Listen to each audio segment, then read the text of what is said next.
Halo guys, welcome to Ruang Crypto Channel. Dan hari ini kita akan membahas mengenai spot and futures market. Nah, kita bisa tahu bahwa saat ini bagi teman-teman kita yang sedang trading di spot, kita tahu kalau sekarang ini market atau BTC sedang bearish teman-teman. Jadi mengakibatkan banyaknya altcoin ini ikut mengalami penurunan. Jadi yang trading di spot ini rata-rata mungkin agak kesusahan untuk masuk ke dalam pasar, dan kemungkinan terbesarnya juga kalau mau masuk ke dalam pasar itu harus membeli di area support kuatnya teman-teman. Tapi karena BTC yang tidak menentu ini yang terus melakukan penurunan, yang menyebabkan support daripada koin-koin tersebut akhirnya lebih mudah untuk dijebol teman-teman. Jadi untuk menghindari adanya nyangkut atau sebagainya, mending kita lebih baik wait and see dulu dan jangan trading di spot dulu teman-teman. Nah, sebenarnya itu ada satu cara yang lebih mudah untuk kita tetap bisa mendapatkan profit walaupun marketnya itu sedang naik atau sedang turun teman-teman. Yaitu kita menggunakan futures market, di mana futures market ini adalah market dua arah yang nanti kita akan bahas lebih jelasnya lagi di slide berikutnya ya teman-teman. Mungkin dengan kondisi market bearish yang sekarang seperti ini, mungkin banyaknya grup-grup kita mungkin di Telegram atau sebagainya yang menyarankan kita menggunakan futures market teman-teman. Dan juga pasti banyaknya teman-teman semua yang mencoba-coba untuk melakukan trading di futures karena kesempatan yang bisa kita dapatkan walaupun market itu sedang naik atau sedang turun teman-teman. Nah, jadi kita masuk dulu ke dalam perbedaan antara spot market dan juga futures market ya teman-teman. Nah, yang pertama itu adalah tentang spot market. Nah, spot market bisa kita ketemui seperti kita trading pada umumnya teman-teman, yaitu di Indodax maupun di Binance, di mana spot market ini hanya satu arah teman-teman, yaitu buy atau sell. Jadi di spot market ini kita berbicara mengenai titik entry atau titik buy dan juga titik sell. Nah, kemudian spot market ini cocok untuk kita untuk hold koin jangka menengah hingga jangka yang panjang teman-teman.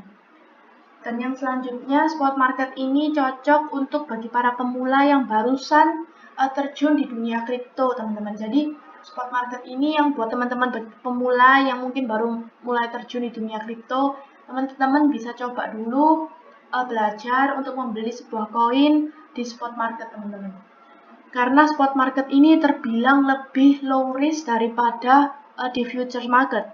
Dan juga spot market ini tidak adanya leverage dan juga biaya menginap. Di mana spot market ini kita bisa hold koin kita sampai jangka yang panjang tanpa di-charge biaya untuk fee tambahan untuk menginap teman-teman. Jadi di spot market ini kita mengenal dengan sebuah quotes atau dengan sebuah istilah, beli harus semurah mungkin dan jual harus semahal mungkin teman-teman. Dan yang selanjutnya kita bahas mengenai futures market. Nah, futures market ini adalah market derivatif teman-teman, di mana kita bisa trading dalam dua arah, yaitu arah long dan juga short. Nah, long dan short ini sama seperti istilahnya di spot teman-teman. Kalau di spot itu buy, berarti di futures ini adalah long. Dan kalau di spot itu kita menjual atau sell, berarti di futures market ini kita namanya short teman-teman. Jadi jika kita open order long, maka jika harga akan naik ke atas, maka kita akan mendapatkan profit teman-teman. Dan jika kita open short, di mana harga jika mengalami penurunan, kita akan juga mendapatkan profit teman-teman. Jadi di futures market ini kita bukan mengenal area buy dan juga area sell, tapi kita mengenali di sini yaitu area untuk open order dan juga close order. Nah, sebagai contoh seperti ini, misalnya kita membuka long open order BTC di angka 45.000 USDT ya teman-teman. Nah, jika harga BTC ini mengalami kenaikan hingga 46.000, maka kita akan mendapatkan keuntungan. Itu jika kita menggunakan long teman-teman. Tapi kalau jika kita menggunakan short, kita open order BTC di harga 45.000 dan kemudian BTC mengalami penurunan hingga 44.000, maka kita juga akan mendapatkan profit teman-teman. Itu jika kita open short. Nah, selanjutnya futures market ini berbicara mengenai kita menggunakan leverage dan juga margin teman-teman. Yang nanti akan dijelaskan lebih lanjut di next slide ya teman-teman. Dan juga futures market ini cocok untuk para trader yang bermain di short term atau scalper teman-teman. Jadi biasanya di futures market ini kita menggunakan time frame yang lebih kecil teman-teman, yaitu mungkin dari 5 menit, 15 menit, hingga 1 jam teman-teman. Dan juga futures market ini dikenakan fee menginap. Berbeda dengan spot yang jika kita hold koin kita selama mungkin tidak ada biaya fee menginap, tapi di futures ini ada fee menginapnya teman-teman. Jadi jika kita menghold koin kita semakin lama, itu juga akan setiap harinya dikenakan fee. Nah, kemudian di futures market ini ada istilah margin call atau liquidation teman-teman, yang akan kita jelaskan juga nanti. Dan juga futures market ini termasuk dalam resiko yang sangat besar teman-teman. Jadi teman-teman yang mau main di futures market lebih baik belajar dulu karena resikonya ini berbeda dengan spot market teman-teman. Nah, sekarang kita membahas mengenai margin dan juga leverage. Karena di futures ini kita perlu mengenal apa itu margin dan leverage. Karena dua hal ini adalah hal yang terpenting dalam futures market teman-teman. Nah, jadi pengertian daripada margin itu adalah saldo atau dana yang digunakan untuk membuka sebuah posisi atau open order di dalam futures market teman-teman. Dan leverage itu adalah daya ungkit atau faktor yang mengalihkan daripada margin tersebut teman-teman. Nah, leverage ini maksimalnya sampai dengan 125 kali pengali, teman-teman. Untuk lebih jelasnya, kita langsung masuk dalam penjelasan mengenai contohnya ya, teman-teman. Jadi di wallet saldo future saya punya 50 USDT, teman-teman. Nah, kemudian saya ingin melakukan order posisi 5% dari saldo future saya, yaitu artinya 5% dari $50 yang saya punya, teman-teman. Jadi, saya akan membuka $2,5. Nah, $2,5 ini adalah margin yang saya gunakan untuk membeli sebuah koin, teman-teman. Nah, margin 2,5 ini sama seperti kita membeli di spot market, teman-teman. Jadi, kalau di spot market, kita punya saldo 50 spot, berarti kita akan mengeluarkan dana $2,5 dari saldo spot kita untuk membeli sebuah koin. Nah, berarti saya saat ini menggunakan $2,5 margin ya teman-teman. Nah, kemudian saya ingin melakukan posisi yaitu short. Short yang artinya bahwa jika harga ini mengalami penurunan, maka saya akan mendapatkan profit. Benar kan teman-teman? Nah, kemudian margin saya 2,5 dan kemudian saya menggunakan leverage-nya 20 kali. Nah, leverage ini sebenarnya tergantung dari koin yang akan teman-teman tradingkan. Karena di setiap koin itu maksimal daripada leverage-nya itu berbeda-beda, teman-teman.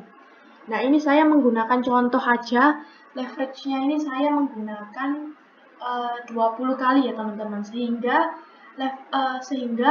margin yang saya gunakan $2,5 ini akan dikalikan dengan leverage 20. Jadi saya membuka posisi itu setara dengan $50. Nah, jika harga Bitcoin ini turun sebesar 3%, maka saya akan profit kan teman-teman? Berarti saya akan profit 3% dari $50 ini, yaitu setelah margin saya dikalikan dengan leverage saya. Nah, akhirnya saya akan mendapatkan $1,5.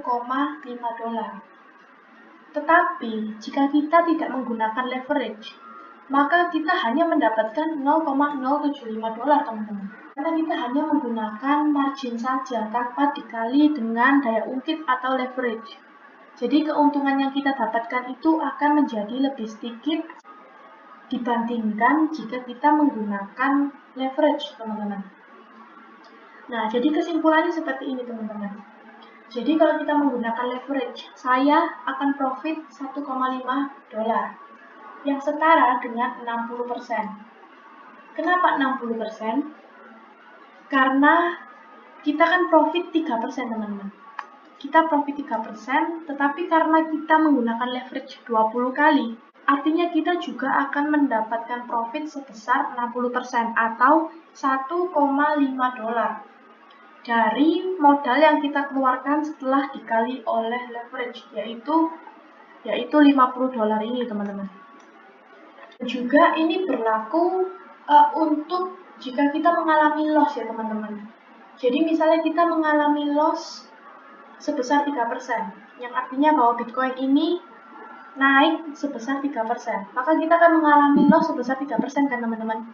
Nah, berarti kita juga akan mengalami loss sebesar 1,5 dolar ini atau setara dengan 60% kita loss. Jadi dibalik kita bisa mendapatkan profit sebesar 20 kali dari modal kita. Kita juga kalau misalnya loss juga, maka kita akan kehilangan modal kita sebesar 20 kali lipatnya juga, teman-teman. Nah, maka dari itu dalam penggunaan margin dan leverage yang besar, itu kita harus hati-hati, teman-teman. Karena bisa terjadinya margin call atau likuidasi yang nanti akan kita bahas lebih lanjut ya, teman-teman. Nah, kemudian untuk update pergerakan daripada Bitcoin USDT hari ini, kemarin sempat mengalami penurunan ya teman-teman, sehingga penurunannya ini sampai kepada titik support di area 33.000 ya teman-teman. Ya ini titik support pertama, yang kemudian di area 29.000 ini ada titik support terakhir yang terkuat teman-teman. Jadi kemarin sempat mengalami penurunan hingga ke titik support pertama ini dan kemudian berhasil mantul di titik support dan juga sekaligus sebagai garis trendline bawah daripada bearish trend teman-teman. Nah, jika kita lihat menggunakan moving average, sebenarnya Bitcoin ini masih dalam fase downtrend ya teman-teman, karena masih membentuk dead cross dalam moving average 50 dan juga 100, dan kemudian juga masih belum bisa untuk menembus dari moving average 20-nya. Malah kemarin di moving average 20-nya ini Bitcoin tidak berhasil menembus ke atas, malah melakukan pemandulan kembali ke area support untuk retest kembali area supportnya teman-teman. Dan kita bisa buka juga mungkin time frame yang 4 jam. Nah, kita juga bisa lihat juga teman-teman bahwa ternyata memang benar Bitcoin ini mantul di area supportnya. Dan juga kemarin saya sempat menggambarkan di time frame yang 1 jam bahwa Bitcoin ini berpotensi membentuk double top, yang akhirnya benar double top ini akhirnya terbreak di dalam neckline-nya, sehingga Bitcoin ini mengalami penurunan hingga ke titik supportnya dan berhasil mantul ke atas teman-teman. Atau mungkin akan berusaha untuk retest kembali di area resisten terdekatnya teman-teman. Itu kita bisa menggambarkan kemarin bahwa Bitcoin ini memiliki sebuah resisten di area ini ya teman-teman. Nah, kemungkinan bisa kembali menuju resistennya di angka 37.000 teman-teman. Dan jika 37.000 ini bisa ditembus, maka Bitcoin akan menguji kembali titik trendline atas daripada bearish pennant ini teman-teman. Mungkin seperti ini. Nah, bisa kita lihat juga setelah Bitcoin ini kemarin membentuk double top dan akhirnya di break ke bawah, kemudian mantul di area support, kita bisa melihat teman-teman bahwa sekarang Bitcoin ini juga berpotensi membentuk double bottom teman-teman. Itu seperti ini, Bitcoin membentuk sebuah double bottom. Dan ternyata neckline-nya ini juga sudah ditembus teman-teman. Dan kebetulan neckline daripada double top ini sama dengan double bottom. Dan Bitcoin ini berhasil untuk menembus daripada neckline-nya. Yang seharusnya terjadi adalah Bitcoin bisa untuk mencapai titik resistennya, yaitu 37.000 teman-teman. Tapi bisa kita lihat juga teman-teman, dan saya juga mau mengingatkan untuk teman-teman kalau misalnya Bitcoin ini sudah berhasil untuk menembus daripada area bearish penanya ini, yang kemudian selanjutnya akan menuju ke area resisten ini, teman-teman juga harus berhati-hati karena mengingat beberapa hari yang lalu juga kita membahas mengenai DCB ya teman-teman, Dead Cat Bounce yang terjadi di area ini teman-teman. Jadi wait and see dulu sebelum kita memutuskan untuk masuk ke dalam pasar teman-teman. Dalam beberapa video yang lalu saya juga sempat pernah membahas bahwa Bitcoin ini sebenarnya juga berada di dalam fase bearish elite wave teman-teman. Yang bisa kita gambarkan seperti ini, satu. Kemudian ini ada wave 2. Kemudian di sini ada wave 3, wave 4, dan terakhir wave 5 di sini teman-teman. Yang seharusnya setelah bearish elite wave ini akan terjadi bearish elite corrective wave teman-teman. Nah, bearish elite corrective wave itu harusnya seperti ini teman-teman. Juga pola selanjutnya terjadi mungkin akan melanjutkan elite wave-nya lagi. Tapi seharusnya jika bearish elite wave itu pola yang selanjutnya terjadi adalah melakukan penurunan teman-teman. Jadi seharusnya seperti ini jika ini memang benar terbukti adalah bearish elite wave teman-teman. Jadi cuma hanya menguji titik resistennya, kemudian akan melanjutkan pola elite wave-nya ke bawah.